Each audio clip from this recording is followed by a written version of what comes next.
नमस्कार.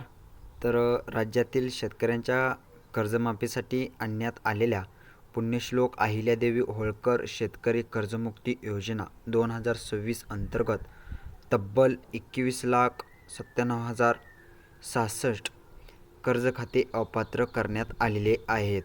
बातमी अगदी वाऱ्यासारखी पसरली आणि कर्जमाफीच्या यादीमध्ये नाव न आलेल्या शेतकऱ्यांचे टेन्शन आणखीन वाढलं आहे.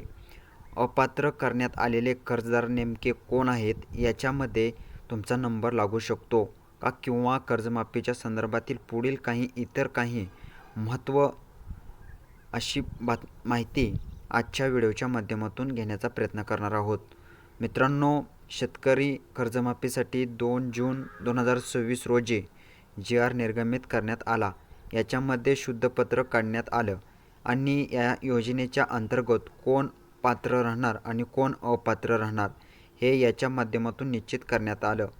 ज्याच्यामध्ये माजी जे काही लोकप्रतिनिधी असतील, आमदार असतील, खासदार असतील किंवा इतर काही लोकप्रतिनिधी असतील किंवा जे काही 25,000पेक्षा जास्त वेतन घेणारे कर्मचारी असतील, जे केंद्र सरकारचे असतील, राज्य सरकारचे असतील किंवा इतर साखर कारखान्याचे किंवा महामंडळ असतील, यांचे कर्मचारी असतील, ज्याच्यामध्ये क आणि ड गटातील कर्मचारी किंवा कंत्राटी कर्मचारी, 25,000पेक्षा जास्त मानधन असलेल्या कर्मचारी, अशा व्यक्तींकडून बाकी तर इतर लाभार्थ्यांना अपात्र करण्यासाठी धोरण निश्चित करण्यात आलेलं होतं. तर तशा प्रकारचं निकष याच्यामध्ये लावण्यात आलेलं होतं आणि मित्रांनो, याच निकषाच्या अंतर्गत जे काही 56 लाख कर्ज खाती माहिती शासनाच्या माध्यमातून घेण्यात आली होती, त्याच्यापैकी 21,97,066 कर्ज खाती ही क्रायटेरियामध्ये अपात्र करण्यात आलेली जवळजवळ 32,27,000च्या आसपास जी काही कर्ज खाती आहेत, ज्याची प्रक्रिया कर्जमाफीच्या योजनेच्या अंतर्गत सुरू आहे. ज्याच्यापैकी आपण पाहिले की 17 लाख शेतकऱ्यांची यादी आलेली आहे. KYC केलेल्या जवळजवळ 6,22,209 शेतकऱ्यांना कर्जमाफीची रक्कम देखील त्यांच्या खात्यामध्ये क्रेडिट करण्यात आलेली आहे. आता जे काही वगळण्यात आलेले लाभार्थी आहेत, याच्यामध्ये मंत्री, खासदार, आमदार आदी लोकप्रतिनिधी आहेत, यांची संख्या 2,028 आहे. शासकीय अधिकारी आणि कर्मचारी यांची संख्या 11,75,742. याच्यामध्ये कोणी शिक्षक असू शकतं, कोणी पोलीस असू शकतं, तर कोणी कर्मचारी असू शकतं, कोणी तहसील कार्यालय किंवा इतर कृषी विभागाचे कर्मचारी, महामंडळातील कर्मचारी आहेत. राज्यातील संस्थांमधील कर्मचारी ज्यांच्या 25,000च्या वरती वेतन मानधन आहे, असे 7,31,113.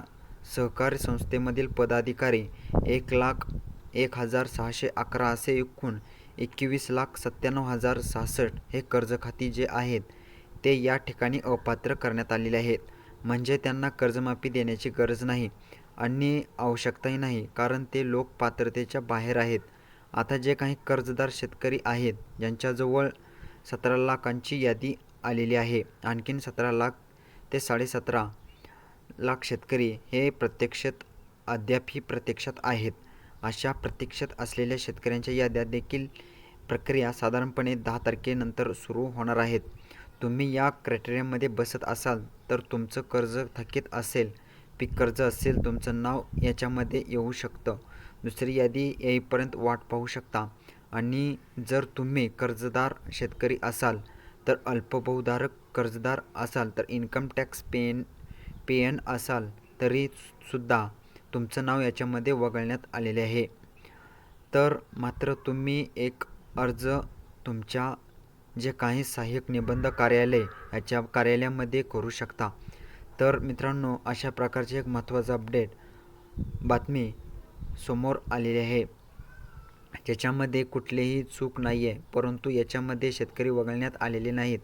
जे काही कर्ज खाती घेण्यात आलेली होती, ज्या लोकांच्या माध्यमातून पीक कर्ज घेतलेले आहेत, परंतु जे शेतकरी नाहीत, तर इतर पात्रतेच्या बाहेर लोक आहेत, ती याच्यामधून फक्त अपात्र करण्यात आलेली आहेत. मोठ्या प्रमाणात या बातमीमुळे पॅनिक पसरलेले होतं, परंतु दुसरी यादी येईपर्यंत कोणी घाबरू नका आणि जर यादीनंतरच जर आपलं नाव आलं नाही तर मग पुढच्या प्रक्रिया पार पाडण्यासाठी सुरुवात करा. तर मित्रांनो, तर कसं वाटलं आजचं एक कर्जमाफी संदर्भात महत्त्वपूर्ण असं अपडेट. तर असेच आपले अपडेट पाहण्यासाठी आपल्या चॅनेलला नक्की सबस्क्राईब करा. तर चला भेटूया अशाच नवीन व्हिडिओसह. धन्यवाद.